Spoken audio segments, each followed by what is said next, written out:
मैं मौजूद हूँ मुंबई दक्षिण, और दक्षिण मुंबई में यहाँ पर जो है बहुजन समाज पार्टी से जो है शोएब खतीब साहब ने यहाँ पे चुनाव लड़ने का निर्णय लिया और ये यहाँ से चुनाव लड़ने जा रहे हैं। तो हम जो है रूबरू होके शोएब भाई से बात करने के लिए यहाँ मौजूद हैं। तो इनसे जानेंगे कि किस वजह से इन्होंने ये डिसीज़न लिया है, किस वजह थी, क्या वजह थी और यहाँ पर क्या क्या समस्या थी जिसकी वजह से शोएब भाई ने ये काम को अंजाम देने की कोशिश की है और ये करने जा रहे हैं, चुनाव लड़ने जा रहे हैं। ये कोई मामूली बात तो है नहीं, क्योंकि आप भी जानते हैं कि मुंबई में जो है महाराष्ट्र में दो जो है शिवसेना बन चुकी है, दो जो है एनसीपी बन चुकी है। उसके बावजूद बहुजन समाज पार्टी जो है चुनाव लड़ने जा रही है और शोएब भाई उसके प्रत्याशी बनकर यहाँ पर चुनावी मैदान में उतरे हुए हैं। तो शोएब भाई की तारुफ कराने की ज़रूरत तो है नहीं, लेकिन फिर भी मैं आपको बता दूं कि शोएब भाई यहाँ पर जो है बड़ा कब्रिस्तान जो है उसके ट्रस्टी हैं और जुमा मस्जिद है उसके भी ट्रस्टी हैं। तो हम सर से ही बात करते हैं। सर, आपका स्वागत है। ये आप जो यहाँ पर चुनाव लड़ने की जो आपने यहाँ पे सोची, तो किस वजह से सोची और क्या यहाँ पे जो मेन जो समस्या है मुसलमानों के हक़ के लिए क्या क्या चीज़ें हैं जो वो बताइए। देखिए, चुनाव लड़ने की जो बात है वो हिंदुस्तान के हर नागरिक का फ़र्ज़ है, उसका इख्तियार है, वो लड़ सकता है। अब रही बात हमारे लड़ने की बात जो है, वो सबसे बड़ी और सबसे अहम वजह जो है वो मायावती बहन जी और बीएसपी बहुजन समाज पार्टी का हम पर भरोसा करना है। आज मुझे बताइए कि माइनॉरिटी की जो दम भरने वाली जो पार्टियां हैं, इंडियन अलायंस, उसने क्यों नहीं कहीं पे भी माइनॉरिटी को पूरे महाराष्ट्र में ये चीज़ की अहमियत को समझा। आज 48 सीट के अंदर जो है वोट तो माइनॉरिटी के चाहिए, लेकिन माइनॉरिटी कहीं भी सत्ता में नहीं चाहिए। अगर हमारा कहीं पे कोई मसला है, अगर हमारा एक कैंडिडेट भी कहीं पे पूरे संसद में रहता तो वो आज खुलकर बात करता था, कोई पॉलिसी के ऊपर, कोई हमारा ऐसा बिल जो कहीं ना कहीं माइनॉरिटी को नुकसान पहुंचाने वाला बिल। तो आज हमको कहीं ना कहीं दरगुजर कर दिया गया, हमको उस चीज़ से बेदखल कर दिया गया जिस चीज़ के लिए हमने जी और जान लगाया था। तो इस बुनियाद को देखते हुए बहन मायावती जी ने और बहुजन समाज पार्टी के कार्यकर्ताओं ने एक जोश और खरोश के साथ में हमको कहीं ना कहीं टिकट दी और हम उसकी बुनियाद पे इलेक्शन में खड़े हुए।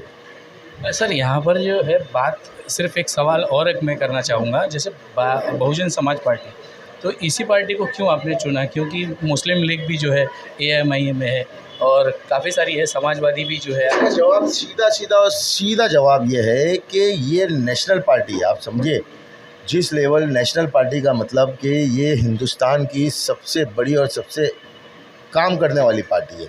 रही बात, हर पार्टी है, ऐसा नहीं है कि मुस्लिम लीग है ये है, लेकिन सबका एक एजेंडा है, सबकी एक सद्भावना है और सारी चीज़ें हैं। लेकिन इसका जो एजेंडा है ये माइनॉरिटी को लेकर जो स्ट्रॉन्ग एजेंडा है, बीएसपी का आज तक के हिंदुस्तान में टिका रहना इसी वजह से टिकी हुई है कि इसने सिर्फ माइनॉरिटी की फ़िक्र की। तो हमने भी बीएसपी को इसीलिए चुना, या बहन मायावती जी ने हमको इसलिए चुना कि हमारे अंदर जो है कहीं ना कहीं वही जज्बा है। सर, जैसे कि अभी आप कब्रिस्तान से जुड़े हुए ट्रस्टी हो, तो आप देखते होंगे कि क्या क्या मतलब मुसीबतें जो आती है, तो मुसलमानों को लेकर क्या ख़ास तौर पे जो समस्या थी जिसको लेकर आप ये आगे चल के जो काम करने की कोशिश करेंगे?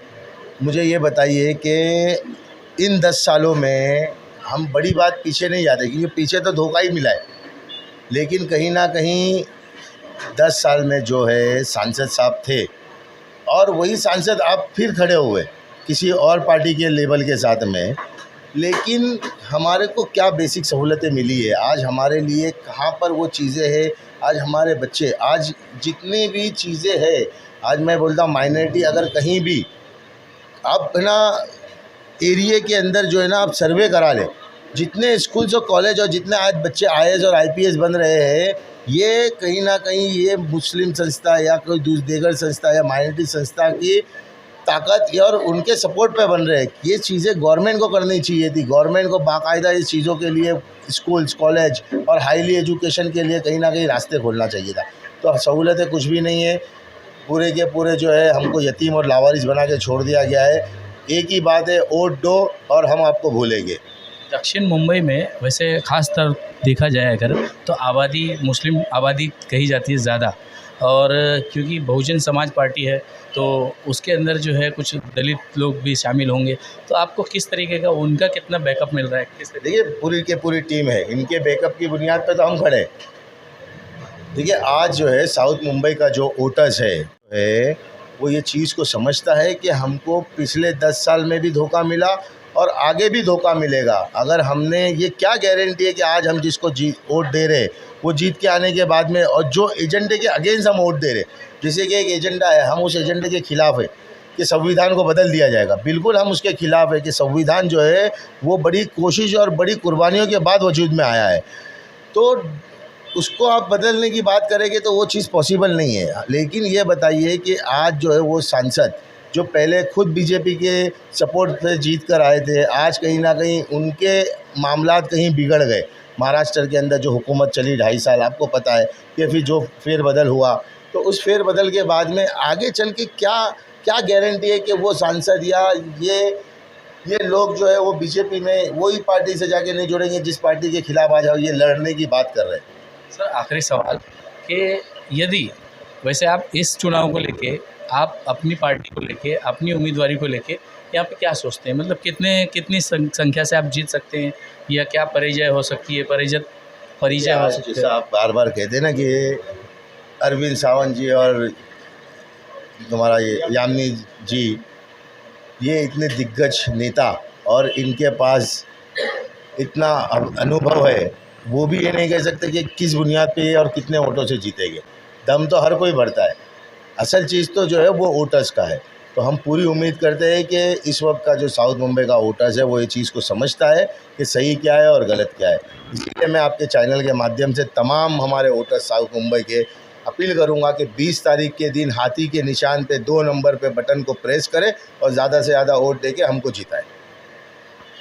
ये थे हमारे साथ शोएब खतीब साहब जो चुनावी मैदान में उतर चुके। अब ये तो आने वाला वक्त ही बताएगा कि कौन सी पार्टी ने बाजी मारी और कौन सी पार्टी पीछे रह गई। खैर ये तो हम इनको शुभेच्छा देते हैं और जीतने की उम्मीद करते हैं, शुभकामनाएं देते हैं। हम यहीं पे अपनी बात ख़त्म करते हैं। मैं हूं अब्दुल चौधरी, महाराष्ट्र कवरेज के लिए।